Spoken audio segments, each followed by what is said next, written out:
Saludos, seguidores del Tubazo Digital. Bienvenidos a otro podcast, gente de mi pueblo, desde Restaurante Como en Casa, en el Paseo Damasco de San Juan de los Morros. Hoy tenemos otro personaje. Se trata de Royman del Valle Guzmán Arbeláez, mejor conocido como Royman Guzmán. Nació en Zaraza el 31 de diciembre de 1966. Profesor de la Misión Sucre, acá en San Juan de los Morros, en la licenciatura de entrenamiento deportivo de la Universidad Deportiva del Sur. Estudiante del último año de Derecho en la Universidad Nacional Experimental Rómulo Gallegos, ligado al acontecer cultural, deportivo y especialmente al fútbol. Además, Royman Guzmán es hijo de una de las prominentes figuras de Zaraza, el conocido Royman Mesa, el Pecosito de Zaraza, quien fue el primer artista que grabó Traigo Polvo del Camino de don Augusto Braca. Además, sobrino de el tenor de Zaraza, Sadid Mesa. Por lo tanto, para nuestro podcast es un honor, es un privilegio tener a Royman Guzmán. Saludos. Muchas gracias, un placer. Encantado de estar aquí contigo. Felicitarte por la excelente labor que estás haciendo en darle el reconocimiento, la visibilidad a la gente de tu pueblo, como bien se denomina este programa. Y bueno, honrar a quien lo merece, que son nuestros cultores, nuestros personajes, y te felicito por ello. Excelente. Muchas gracias. De zaraceño a zaraceño. Correcto. Háblame de tu infancia ya en el barrio Los Morados, ¿verdad? Correcto, barrio Los Morados. Pero cuando yo nací, vivía en el Médano, ¿no? Que es otro de los barrios allá más importantes por lo céntrico, sí, y lo comercial, y donde se mueve todo, donde está el Parque El Médano, que dice lo que no se vende en el Médano no se vende en ninguna otra parte, dice, sí, los comerciales. Hay mucha vida comercial. Sí, sí. Bueno, nací en el Francisco Troconi, en el Hospital Francisco Troconi, a las 10 de la mañana, un 31 de diciembre de 1966. Cuando todo el mundo andaba celebrando, tu mamá andaba comprometida contigo. Sí, bueno, unos dicen que fue el mejor regalo que le di a mi madre y otros dicen tremendo aguinaldo que le diste, ¿no? Bueno, pero es bueno nacer en esa fecha, no hay que planificar celebraciones porque ya está montada por lo de la conmemoración del Año Nuevo, del Año Viejo. Claro, y es muy familiar porque todo el mundo está en su casa y bueno, yo estoy exclusivamente con mi familia, pues. Sin embargo, allá en Zaraza, cuando lo celebro, van todos los amigos de la comunidad, del barrio, y durante el día van y vienen, cada uno hace su aporte con traje, es decir, traen su comida, yo traje bebida, traen su refresco. Excelente, así como te andas con traje también. Eso es correcto. El carne salada. Este es el que lo llevo para todas partes. Por cierto, hay una copla que dice así: por mi edad no te preocupes, que te voy a contestar. Ahora es que queda cuerda en la carne, ahora es que queda carne en la cuerda pasada. Ajá. Por cierto, todo lo que tiene que ver con tu primaria, tu bachillerato, ¿lo hiciste en Zaraza? En Zaraza, en el Olga Rojas de Cabeza. Ah, bueno. ¿En qué año estudiaste en el Olga Rojas de Cabeza? Yo también estudié allí en el año, creo que en el 80. Sí, sí. Bueno, yo comencé justamente con la maestra Olga Rojas de Cabeza. Era una escuela rural y ella fue mi maestra de primer grado, Olga Rojas de Cabeza. Luego ella murió a mitad del año, lamentablemente, y vino una suplente. Terminamos el año allí, 71, 72. Comencé yo a estudiar allí y salí de sexto grado. Luego, bueno, cumplí mi sexto grado allí, después al Liceo Creazón Zaraza y luego al Eduardo Delfín Méndez. El Creazón Zaraza hoy día se llama Padre Francisco Hurtado. Eso es correcto. En honor a un cura muy famoso, muy querido, que falleció allá. ¿Cómo no? Cierto. Es decir, luego se inició cuando se construyó el nuevo liceo, que es el Antonio José Sotillo. Bueno, aquel quedó, la antigua sede quedó como Creazón Zaraza hasta que se le asignó acertadamente el nombre del padre. ¿En qué año saliste de bachiller en el Eduardo Delfín Méndez? 1984, bachiller en ciencias. Recuerdo que el director de la escuela era el profesor Danilo Santos. Sí, muy querido. Sí, como no, en toda la comunidad. Dueño del cine donde yo trabajaba incluso. Yo trabajé ahí en el Cine Lomas. Cine Lomas. Sí, pasando las películas y todo aquello. Fue una etapa muy agradable para mí. El año 1984 fue el centenario del nacimiento de Rómulo Gallegos. Correcto. Así se llamó nuestra promoción, Rómulo Gallegos. ¿Recuerdas algunos de tus compañeros? Sí, recuerdo a algunos de apellido Valor, Eligio Rojas, que fue uno de mis compañeros de estudio. Miguel Ángel Campos, Monasterios, que son médicos ahora, Chevillo, pues, un reconocido periodista, comunicador social de La Iguana, que puedo nombrar, Sí, claro, claro. Últimas Noticias. Hace poco compartimos, por cierto. Pero allí recuerdo esos amigos y amigas que jugábamos pelotique goma, chapita, y fuera del liceo o dentro del liceo, en la parte de atrás, cuando no nos veían los profesores. Hablando justamente de eso, tú eras muy ligado al campo deportivo, Sí. has sido directivo de la Federación de Fútbol, ¿verdad? Correcto, correcto, así fue. Cuando estaba muchacho, las fuentes de investigación de este programa logró determinar que eras un duro para el fútbol, pero que tenías muchos problemas en la casa porque ensuciaba la ropita y los zapatos, y tu mamá siempre te peleaba eso. Bueno, así era el fútbol antes. El fútbol antes, los padres decían, bueno, ¿y qué ganan esos muchachos detrás de una pelota? Lo que hacen es acabar la ropa, acabar los zapatos. Ahora no, ahora los padres procuran que sus hijos profesionalmente se dediquen al fútbol o al béisbol, por supuesto, que es el deporte de mayor arraigo en el país. No el que más se practica, pero sí el de mayor arraigo. El más rentable, ¿no? Es relativo, sí. Es relativo, porque de miles de niños, muy pocos llegan a firmar en las grandes ligas, de la gran cantidad de beisbolistas que se están iniciando, de niños en el béisbol. Pero cada vez que firma alguien, los padres y la familia tienen la ilusión de que su hijo también va a llegar a las grandes ligas, pero son muy pocos. Es una sensación. Sí, una ilusión, una ilusión, legítima, pero una ilusión. A diferencia del fútbol, que hay mayor número de practicantes, y si no llegan a las grandes firmas y a las grandes contrataciones, sí llegan al fútbol profesional. Y aquí tenemos 18 equipos en el fútbol profesional, a diferencia del béisbol, que tenemos 8, 6, 8, cuando la liga, que se da en una etapa, la etapa que llaman ellos de invierno, o sea, la etapa que aquí se da de octubre a febrero, que viene la Serie del Caribe. En cambio, en el fútbol es todo el año, la temporada de la apertura y el clausura. Entonces hay mayores practicantes, son 30 o 22 o 30 contratados por club, y luego, bueno, tienen más posibilidades de mejorar su calidad de vida, recibir un ingreso, que son muy buenos. Y si saltan o van al extranjero y van a un club importante, bueno, su situación, por supuesto, desde el punto de vista remunerativa, mejora. Tus padres justamente te peleaban eso, que el deporte no daba para vivir, pero tú has vivido el deporte. Sí, sí. Fíjate que yo trabajaba aquí en el Ministerio Público, era administrador del Ministerio Público. Y en el día trabajaba en oficina, porque yo tengo formación como administrador y en gerencia administrativa. Y lo combinaba con la docencia. Por eso hice el doctorado en Ciencia de la Educación en la UNER, para obtener la acreditación, la autoridad y el certificado de que podía enseñar, aparte del componente docente que uno realiza. Entonces, en las tardes me dedicaba al fútbol, a dirigir las selecciones del Estado Guárico en sus diferentes categorías, e incluso el equipo de segunda división, que logramos de tercera subir a segunda. Entonces, en el día, bueno, trabajaba por obligación, porque la razón se imponía. Claro, claro. Y en la tarde la pasión, que era la actividad que realmente me gustaba.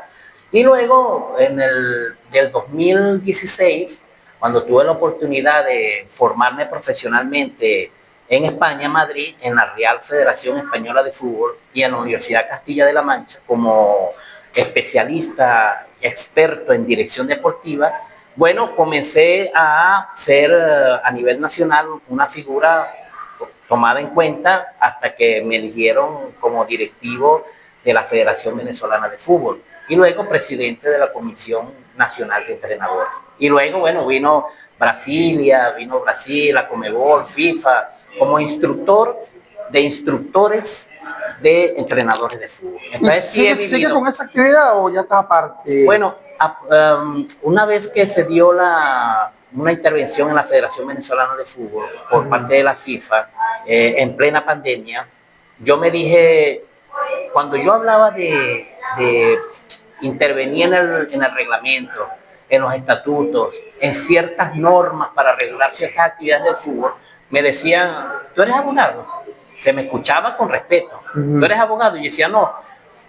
Entonces, como que desdeñaba lo que decía, pues Es le decir, restaba autoridad. no tiene soporte lo que está diciendo. Sí, no tienes acreditación. Ok. Entonces dije, voy a aprovechar la pandemia y voy a estudiar Derecho y me voy a especializar en lo que conozco, porque conozco la materia, que es Derecho Deportivo. Es por eso que ya estás haciendo tu tesis prácticamente. Exactamente, porque yo me dije, bueno, allí no hacemos tesis, sino presentamos proyectos y realizamos prácticas jurídicas. Ok. Yo me dije, esta pandemia debe durar hasta el 2025, fecha en la que debo estar graduando, con el favor de Dios, dije. Pero afortunadamente la pandemia se superó, terminó el 2023. Sin embargo, bueno, quedé yo enganchado y en la universidad dije, bueno, voy a dar clases, porque daba clases también en el doctorado de Ciencia de la Educación, y me voy a ir por el entrenamiento deportivo, aprovechando que en la misión Sucre acertadamente pues está un PNF de entrenamiento deportivo, y me quedé enganchado en Derecho. Eso significa que me he quedado en San Juan, en el estado Guárico, hasta que termine la carrera, y luego salgo pues del bajo perfil en el ámbito deportivo. Esa es la pregunta. ¿Qué vas a hacer después que te gradúes? Bueno, inmediatamente incorporarme a la actividad del derecho deportivo, de la dirección deportiva.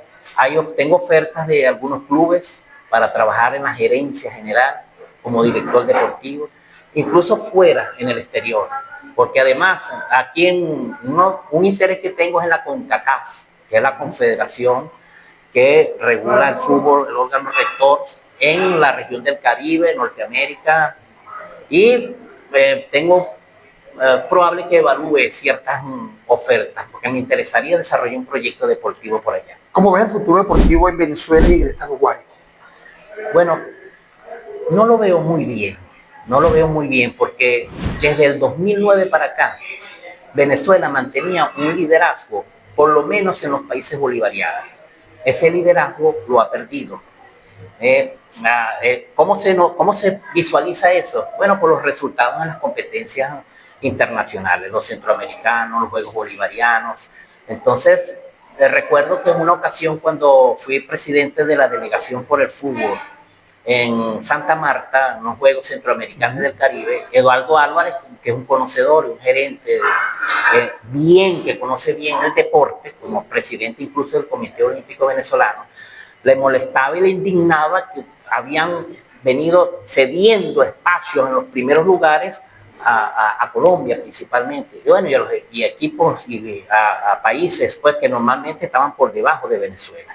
Entonces, claro, la situación se ha intensificado por la crisis, lo entiendo, por el cerco económico que sufre Venezuela, que es cierto, por las sanciones económicas, que es cierto sin lugar a dudas, eso le resta posibilidad, y en algunos escenarios esa migración incluso deportiva que se ha dado hacia el exterior, cuyos atletas se forman en esas realidades, le están dando, digamos, un aliciente de resultados a Venezuela. Sin embargo, en lo interno, pienso que a veces de la investigación que he venido realizando, me he dado cuenta que aquí hay una ley orgánica del deporte y un sistema nacional del deporte. Y no se ha articulado todas las organizaciones, todos los esfuerzos, como debe y como lo establece la ley, para que, bueno, darle el impulso que se merece a la actividad deportiva. Entonces hay hechos aislados, por nombrar nuestro pueblo de Saraza. Nuestro pueblo de Saraza se constituyó en una potencia, y valga la redundancia, en potencia, que es con pesas. Es uno de los líderes que alcanzó mucho renombre y saraceño, además, Hernán Ron, ahorita pasa por una situación judicial lamentable. Bueno, fue campeón mundial en Rusia, obtuvo unos logros importantes. Eso fue a comienzos de los años 2004 hasta 2010. Esa era una potencia, Saraza. Es decir, obtuvo unos logros. Aquí estaba Alejandro Méndez, reconocido goleador, jugador de fútbol, bolista de fútbol, que inició con un gimnasio y empezó a obtener logros a través de unos jóvenes que practicaban eso. Entonces uno dice, bueno, ¿y por qué no se trasladó esa experiencia a otros municipios para desarrollar la actividad? Claro. Ejemplo, nosotros, ¿cuál es la representante deportiva más emblemática del país? Es Yulimar Rojas. Entonces uno se pregunta, ¿dónde está la generación que la va a sustituir? Es decir, ¿dónde se está practicando? ¿Dónde se está desarrollando los espacios y los entrenadores aprovechando la motivación y el estímulo que brinda ese emblema del deporte nacional, donde se está desarrollando esa actividad. Debería, es decir, los municipios nuestros en Guárico y los estados deberían estar promoviendo a través de esa figura emblemática, bueno, el salto triple. ¿No ves el reemplazo entonces, Royman? No, no lo veo justamente porque ¿quién lo practica? ¿Quién lo entrena? ¿Usted recuerda nuestro medallista en esgrima? Es decir, hubo una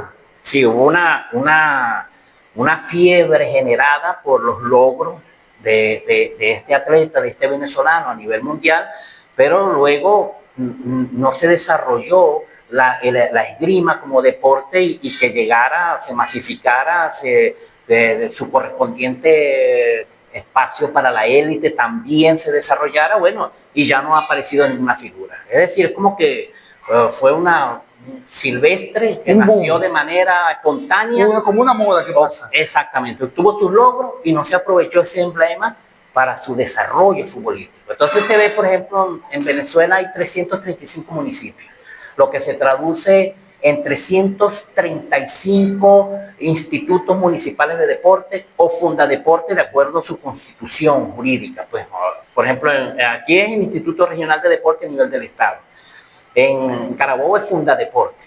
Entonces uno a veces se pregunta quiénes de los 335 municipios y 335 institutos municipales de deporte o organismos rectores del deporte municipal ocupan esos gerencialmente. Entonces, o son exatletas o son abogados, pero muy pocos son administradores especializados en deporte. Entonces, ¿cómo alguien que no está debidamente especializado para gerenciar el deporte, no porque haya sido exatleta, porque si es de una determinada disciplina, bueno, conoce de esa disciplina, pero no conoce la gerencia deportiva o la administración deportiva o la gestión deportiva? Entonces, con ello, muy poco se puede hacer en un verdadero sistema nacional del deporte, donde las políticas nacionales lleguen o bajen o se articule con los institutos regionales de deporte, que a su vez articule con los institutos municipales de deporte para un verdadero sistema que fluya la política deportiva en infraestructura, en formación, en materiales deportivos, en todo aquello que dentro de la complejidad permita que se desarrolle la actividad, bueno, y empiece a traducirse en logros, ¿vale? En el medallero nacional e internacional. Volviendo a tu vida, ¿cuánto tiempo tienes en San Juan de los Morros? Desde el 2001. Tienes 24 años. Correcto. 24 años. Lo dije en un principio, eres hijo de Royman Mesa, una de las figuras prominentes de Sarasa, de Guárico, el que tiene el mérito de haber grabado por primera vez Traigo Polvo del Camino, correcto, de don Augusto Braca. Correcto. Traigo Polvo del Camino, ¿recuerdas un pedazo de la canción? Claro, Royman, por supuesto que sí. ¿Cómo dice? Yo vengo de la Ortopura atravesando sabanas, vengo cantando un corrillo. Traigo polvo del camino, traigo la espuma del río. ¿Qué le parece? Yo me detuve en el Orza, a orillas del río Arauca, donde pusimos la fiesta, donde se escuchaba el arpa, donde pedían las muchachas canciones de Augusto Braca. Ah, pero tú cantas también. Ah, bueno, que tiene talento. Además hay que recitar La Negra del Maraquero. Ah, sí. Eso era, bueno, en mi época de... ¿Esa de quién? ¿De Ernesto Luis? Ernesto Luis Rodríguez, por supuesto. Otro saraceño. Poeta como usted. Gracias. Colega suyo, por supuesto. Claro que sí. Sí, me contaron eso, que ganaste una vez un encuentro literario con La Negra del Maraquero. Ah, no, pero se lo comentó usted bien, entonces yo no te lo dije. Para que usted vea que investigamos bien. ¿Recuerdas algún pedazo de esa Negra del Maraquero? Sí, con el indio Paracuto zapateando viene y va. Ajá. Con el Chato Magallanes se parece un cebucán, pero más le gusta darse con el negro Carvajal. Porque dice que la aprieta. Sabe que la aprieta. Ajá. Que la aprieta mucho más. Y el joropo. Y la espiga de su cuerpo ya se quiere reventar. Ah, así es la cosa. Sí. ¿Desde qué edad manejar, Royman? Manejar vehículos. Desde los 19. No, yo creo que antes. Por ahí donde creo que 10 o 12 años le moviste el carro a tu papá en la calle y se lo mandaste por un farallón, por una bajada, algo así. ¿Recuerdas eso? Más bajo no se puede caer, ni si te son robados. Bueno, sí, la verdad que sí, yo recuerdo que mi papá tiene un Dodge, entonces... ¿Le moviste la palanca o lo encendiste? ¿Qué Él le movía, hiciste? lo prendía por los cables. Ok. Entonces yo estaba en velocidad y yo junté los cables. Oye, salió ese carro por el barrio Los Morados, por cierto. Ajá. Salió a millón, pues arrancó en bajada además. ¿Y cómo hiciste? Y salió mi papá con estilo superhéroe, pues, y me rescató, se montó en el carro rodando, porque tampoco fue que salió a toda velocidad. Pero fue un susto, Y me imagino que luego tu buen regaño. por supuesto. ¿Cómo era Royman Mesa como padre? ¿Era estricto? ¿Era complaciente? ¿Qué recuerdas de él? Mi papá a mí me agradaba mucho porque él le compraba cosas a uno. Nunca llegó porque aquí, sabes que allá en el llano era, por ejemplo, mi suegra dice, mire, usted quiere que un muchacho lo respete, póngale por el logo un chaparrito melero. Dígame un chupón de Guatacaro, ¿verdad?